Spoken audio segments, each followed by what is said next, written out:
634, dígito 36 de 2022, relatora desembargadora Adenir Carruesco. Pedido de sustentação oral pelo advogado Tiago Cunha Brescovici, pelo recorrido autor, e pelo advogado Gildo Leobino de Souza Júnior, pela recorrente ré, sendo o quórum doutora Elinei, doutora Adenir e doutor Paulo Barrionuevo. Com a palavra a relatora.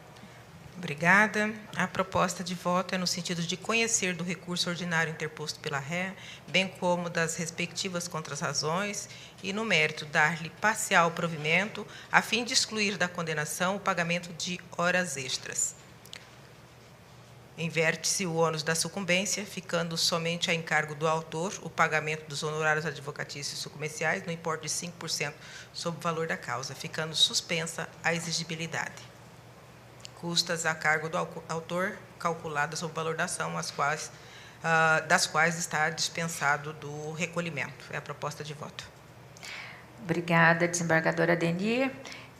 Eu indago ao advogado da parte recorrente se tem interesse em sustentar. Sua Excelência, me parece que o interesse vai permanecer em razão da sustentação da parte... O senhor pode ligar o microfone, por favor? Perdoe-me, muito obrigada. Permanece o interesse em razão da sustentação que me parece que vai acontecer da parte adversa. Então o senhor tem a palavra.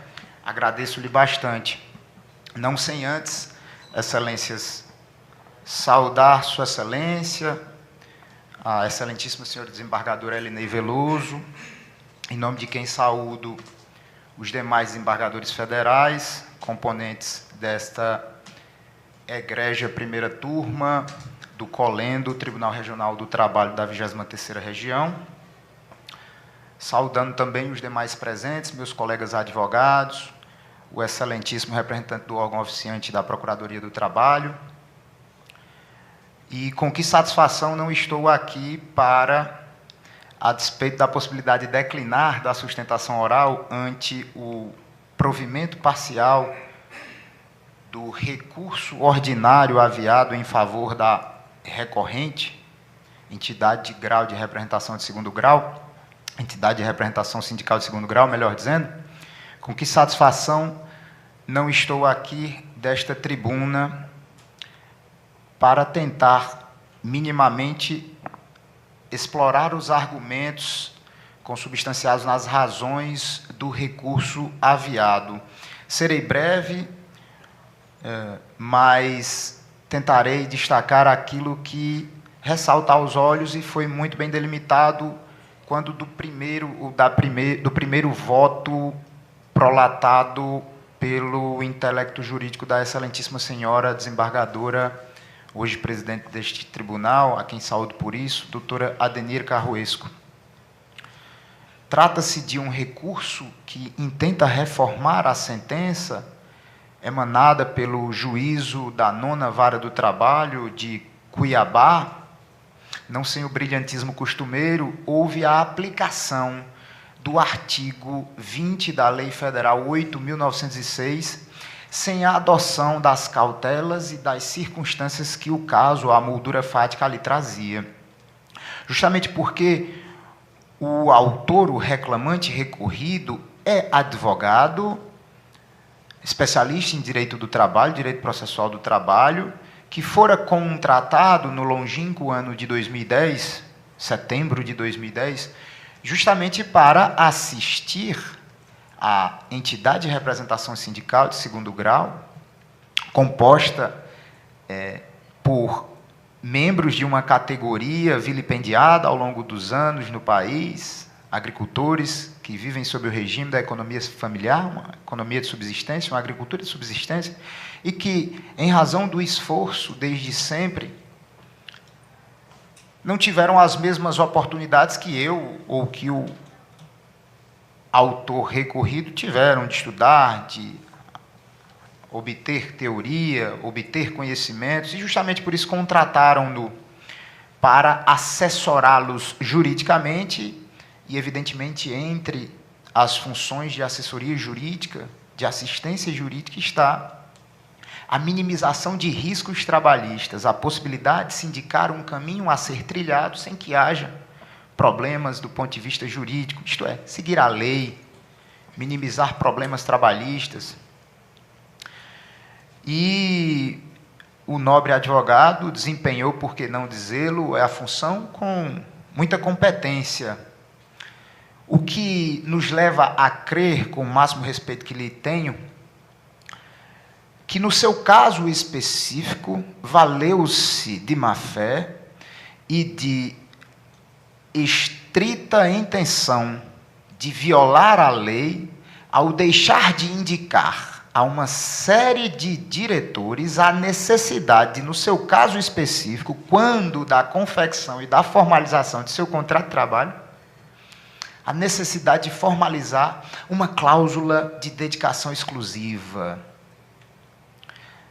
A rigor, a Lei 8.906, de 4 de julho de 1994, o Estatuto da Ordem indica no seu artigo 20 que o profissional advogado, colaborador, trabalhador, vinculado por isso à subordinação, à pessoalidade e a todos os outros requisitos que compõem o vínculo trabalhista, a saber, onerosidade, sobretudo, que trabalhar além da 4ª hora diária e da 20ª semanal e não tiver a formalização da dedicação exclusiva ou não estiver ali sob o palio de uma convenção coletiva ou de um contrato específico, receberá em sobrejornada aquilo que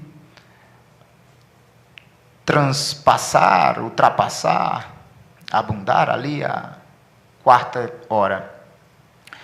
Dito isso, com que surpresa não se recebeu no meio sindical rural a notícia de uma reclamação trabalhista que aforava pretensão relacionada à percepção dos valores que retratavam 10 anos de serviços prestados, setembro de 2010 a setembro de 2020. Salário pago em dia, um salário de R$ 7.700, que era justamente o dobro do piso da categoria estatuído numa lei estadual aqui, que é R$ 3.200, R$ 3.300, salvo engano. Uma federação que teve a necessidade de alienar um veículo automotor para honrar à vista com o pagamento das verbas rescisórias. Com que surpresa no seio dessa federação e do movimento sindical, repito, composta por diretores eleitos legitimamente dentre os membros da própria categoria, e por isso pessoas humildes, que com base numa premissa básica, contrataram um assessor jurídico, um advogado, qual seja fidúcia, confiança. Representa juridicamente os interesses da federação hoje por meio de um contrato de prestação de serviços que vincula a pessoa jurídica da qual represento e presido um escritório de advocacia, de forma autônoma e independente, justamente porque esse senhor, com o máximo respeito que lhe tenho, aforou pretensão, na qualidade de empregado, para receber de má-fé aquilo que dizia, na sua exordial, ser sobrejornada. Mas, em momento algum, nos 10 anos em que exerceu a sua nobilíssima função de assessor jurídico, de advogado da federação, da entidade sindical de segundo grau, em momento algum indicou a necessidade de formalizar o termo de dedicação exclusiva. É evidente que aforou várias pretensões em que foi advogado de outras partes, de forma clandestina, de forma em que todos os membros da diretoria ignoravam, e é evidente, dos autos se infere essa informação, exercia jornada que superava as 4 horas, tanto que entrava às 7h30, isso consta dos depoimentos, e saía às 5 da tarde. Então, é evidente que a dedicação exclusiva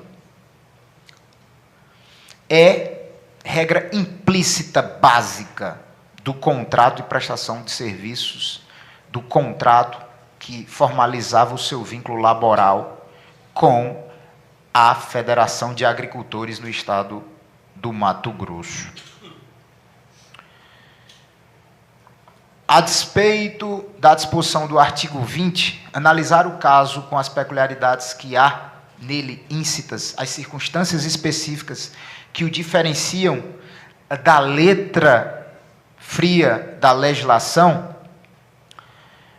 é o que fará com que Suas Excelências manterão a proposta de voto, muito bem defendida pela eminente relatora, para afastar a condenação de sobrejornada, dando provimento parcial ao recurso interposto.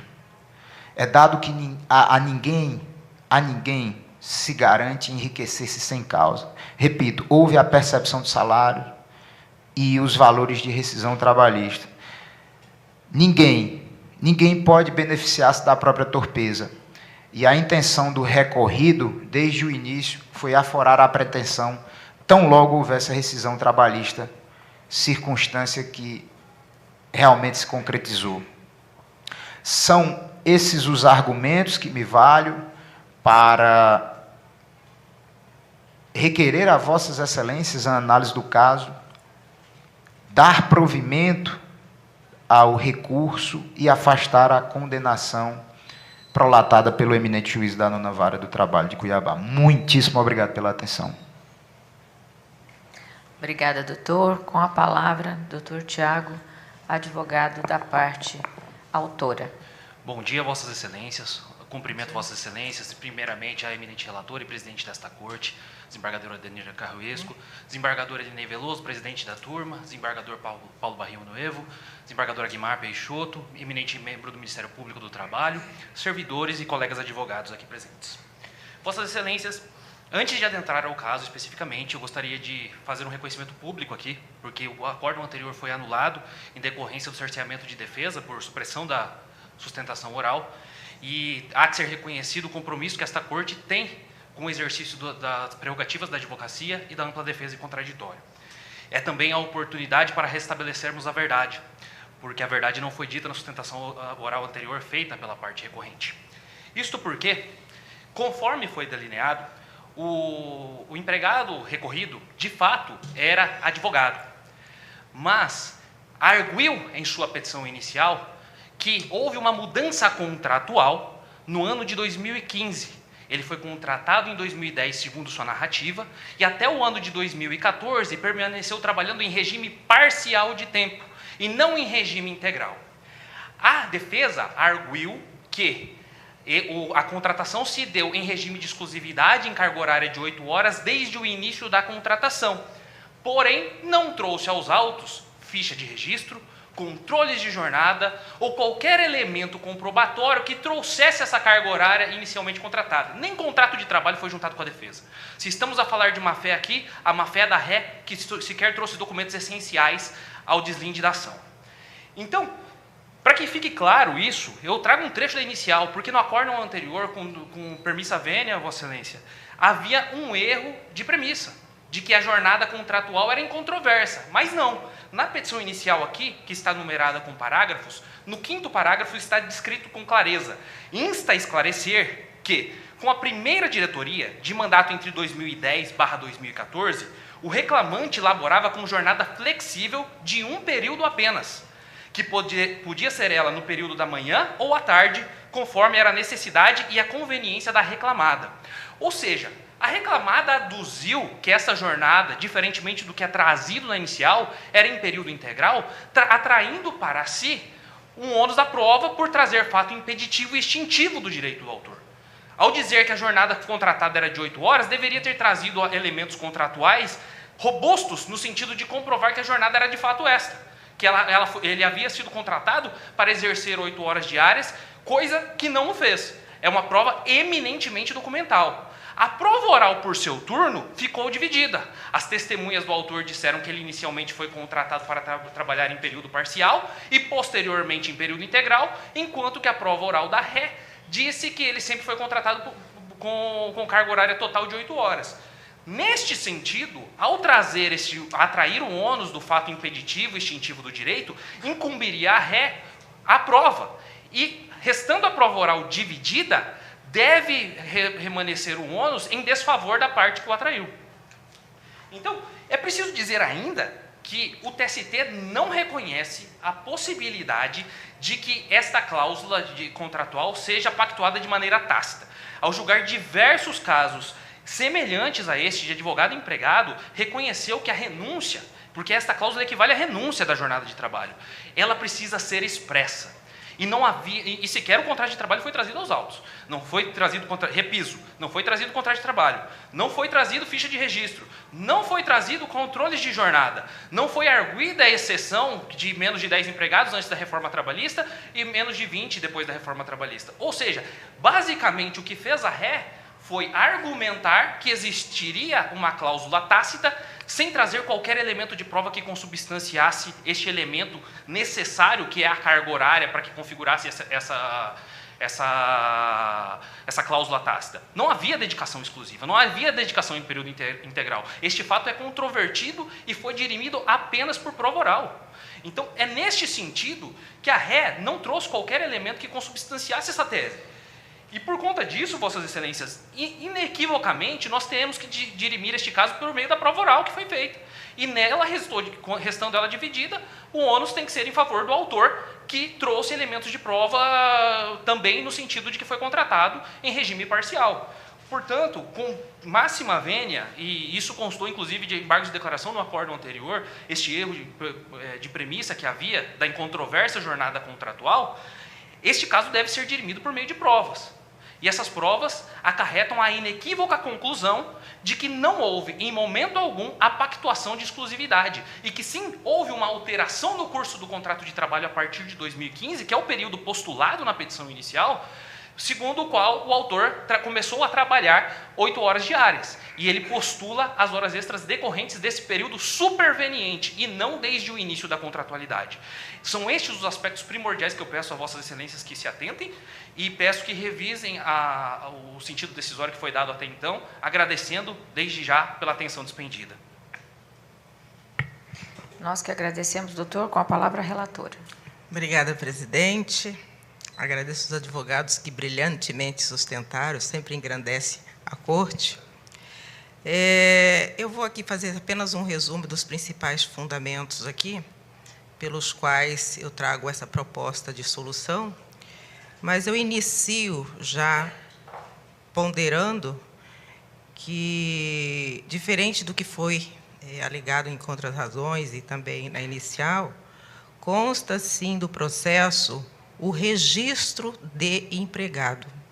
No registro de empregado datado do ano de 2010, trazido pelo próprio empregado, consta que ele foi contratado para ganhar um salário de R$4.000 para trabalhar das 7h30 às 17h, com intervalo das 11h30 às 13 horas.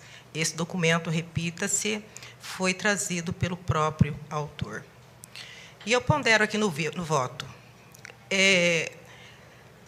Sabido que o ordenamento jurídico ele possui fontes, como fontes de direito, a lei, a doutrina, a jurisprudência, costume, analogia, princípios, valores, não é? E eu digo aqui que também é princípio que ninguém pode se beneficiar da própria torpeza.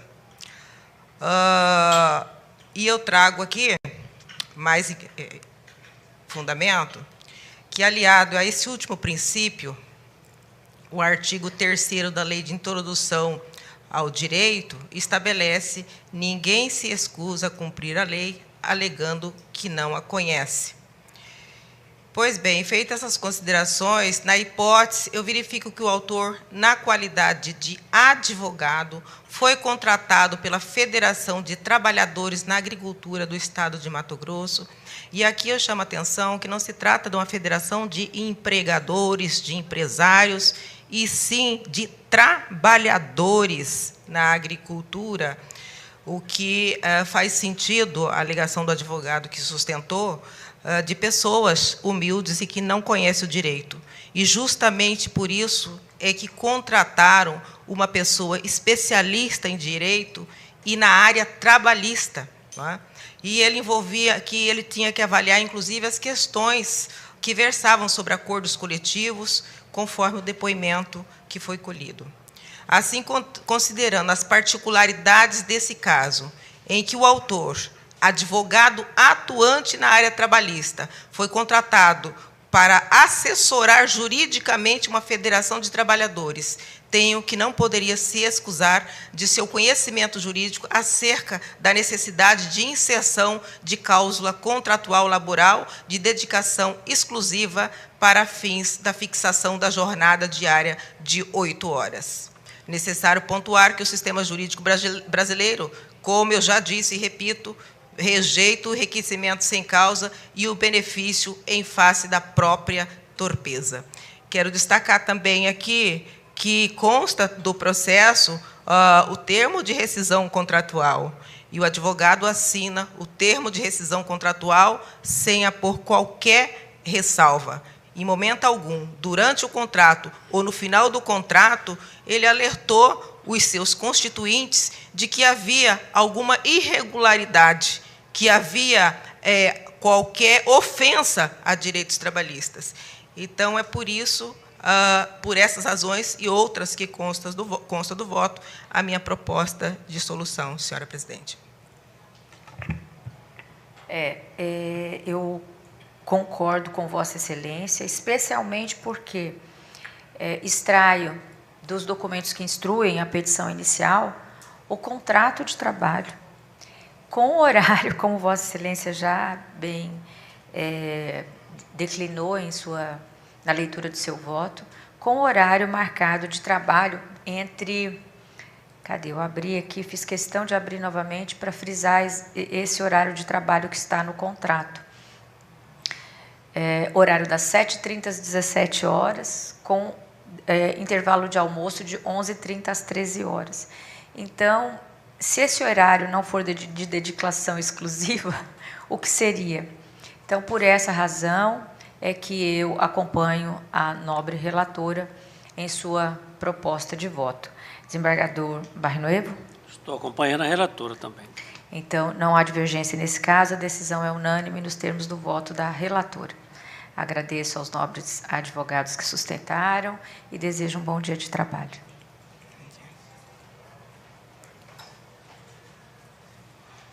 Nós vamos na pauta 92, ordem 14.